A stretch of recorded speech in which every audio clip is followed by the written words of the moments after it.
I think this is the best argument that you can pose against the anarcho-capitalist, anarchist worldview, which is like, what were to happen if you were to completely abolish government?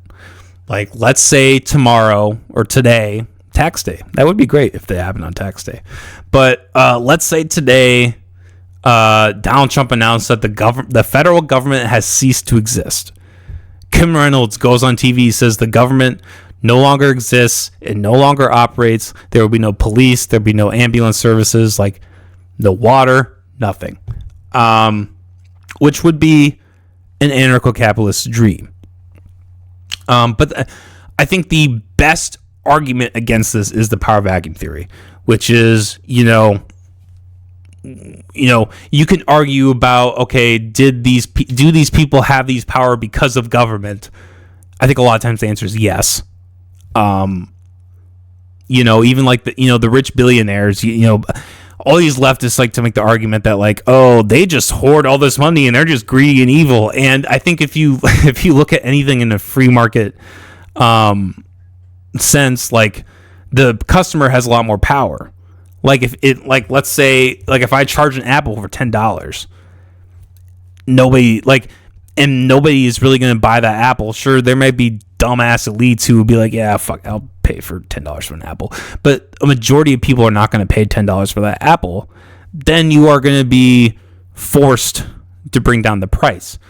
But when you have middleman of insurance, like in the case of like, the healthcare system, or you just have you have corporations that can get bailed out at any point from the government, it creates this thing that is just not. It's not representative of free market capitalism. So anyways, so these people who are powerful from that system, most likely, if the government ends, they still have all that power. Like, if the government ended today, tomorrow Elon Musk is still a very rich and wealthy and powerful man. Jeff Bezos was still a very rich and wealthy, powerful man. Probably, honestly, even the government officials would probably still have some level of power in that free market system. So the question is having at the very least, this is kind of the minarchist view too. Like, isn't it important to have some kind of government entity, some kind of middle ground entity where it can prevent this from happening?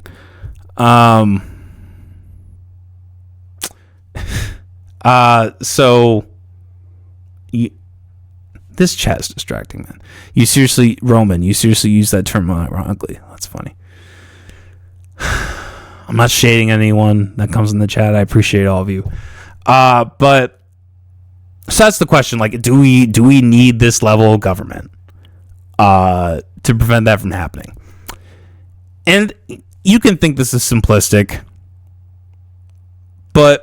and before that, I'll acknowledge, like, would there be another, type of inequality or, coercive NAP violating power that would come as a result of that? Probably. That's probably something that would happen. Let's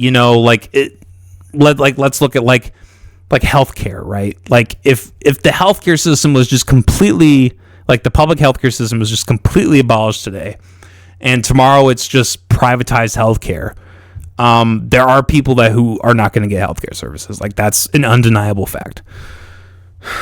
However, I think the people who pose government as being the solution live in fantasy land.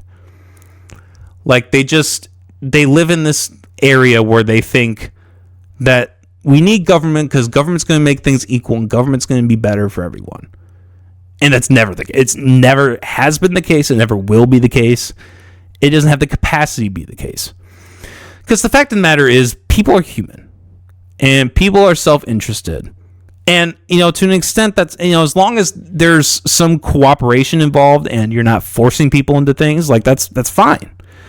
But when you have an entity like government who uses force, who uses these things, it then becomes unethical. And so what I look at this is I always look at government as a Band-Aid solution. And I think you also have to look at what caused these problems in the first place. It's the same solution that you are posing to solve it is what is essentially. It's like if you have a fire and you're like, what do I do to put out this fire?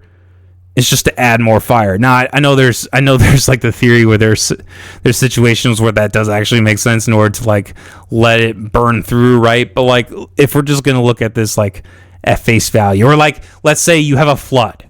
Let's say you have a flood and you're like, should we build a dam? And they're like, no, we need to add more water. Like it's never makes sense in any practical level. But for some reason, when it comes to government, the solution is more government.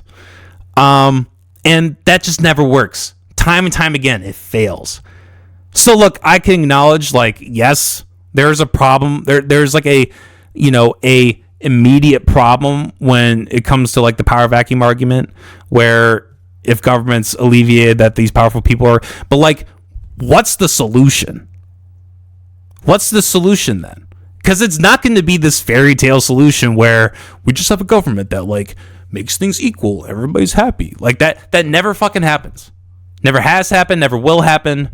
There's no capacity for that to happen. It will always just perpetuate the problems. And I think, like I said, if it was a true free market world, these things would just play out. And the powerful would eventually, over time, either become less powerful or they would share their power. And it would help everyone.